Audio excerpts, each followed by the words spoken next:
In the humid jungles of Guyana, November 18, 1978 would be remembered as one of the darkest chapters in modern history. More than 900 people, men, women, children, entire families, lost their lives in what became known as the Jonestown Massacre. But this wasn't just mass suicide. It was a carefully orchestrated tragedy led by a man who called himself a prophet, a man who promised paradise but delivered death. Jim Jones, leader of the People's Temple. This is the chilling story of how a charismatic preacher gained power, manipulated hundreds of devoted followers, and built a utopian community that ended in horror. This is the story of Jonestown. The rise of Jim Jones. Jim Jones was born in Indiana in 1931. From a young age, people noticed something unsettling about him. He was fascinated by religion, but not in the way most children were. He preached to other kids, conducted mock funerals for animals, and even showed early signs of obsession with power and control. By the 1950s, Jones had become a pastor. His church, the People's Temple, stood out from others. He preached racial integration at a time when segregation was still common. He welcomed African Americans, the poor, and those who felt excluded from mainstream churches. He promised equality, justice, and compassion. For many, he was a savior. But behind the kindness was something darker.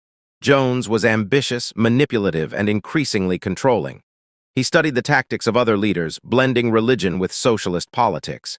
He built a reputation as a man of the people, feeding the hungry, helping the homeless, and marching for civil rights. His sermons were emotional, fiery, and hypnotic. To his followers, Jim Jones wasn't just a preacher.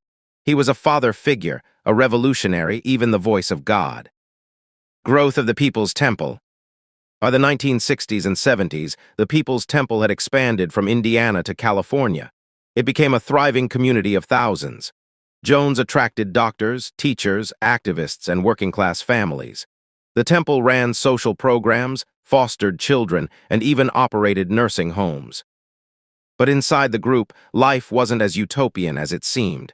Members were required to give up their possessions and hand over their paychecks. Families were pressured to live communally. Loyalty was demanded. And above all, absolute obedience to Jim Jones. He began calling himself the father of the temple. His sermons grew darker, filled with warnings about the corrupt world outside. He told members that the government, the CIA, and white supremacists were plotting against them.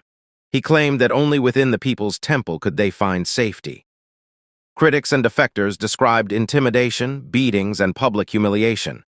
Jones controlled relationships, dictated where people lived, and ordered members to cut off contact with their families. He staged faith healings, pretending to cure illnesses by using planted actors. The line between faith and fraud was gone, and yet thousands remained devoted. The move to Guyana. By the mid-1970s, negative press was growing. Families accused Jones of brainwashing loved ones.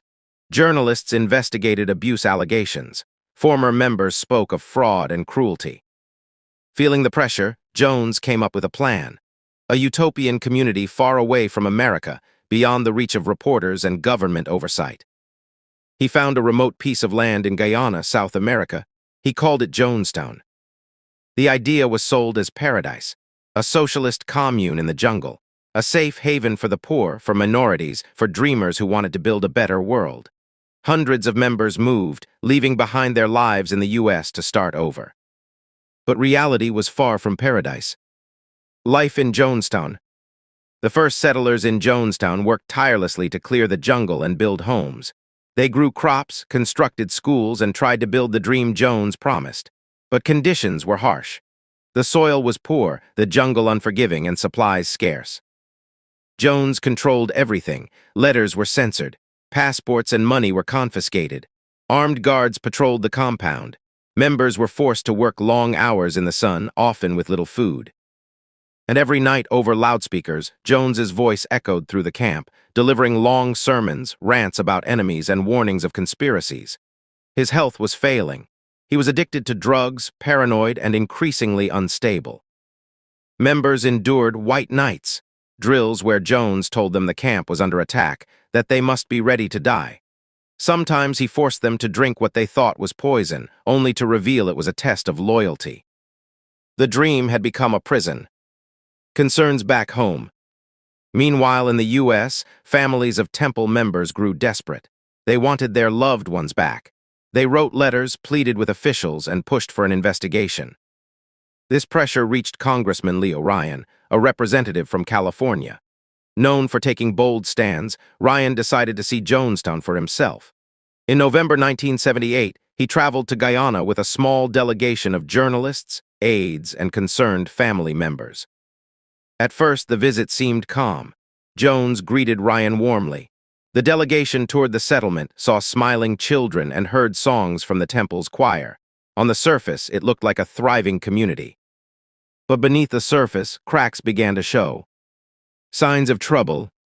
During the visit, some members slipped notes to Ryan and the journalists. One read, "Help us get out of Jonestown." These were cries for freedom. When Ryan announced that he would escort defectors back to the U.S., Jones panicked.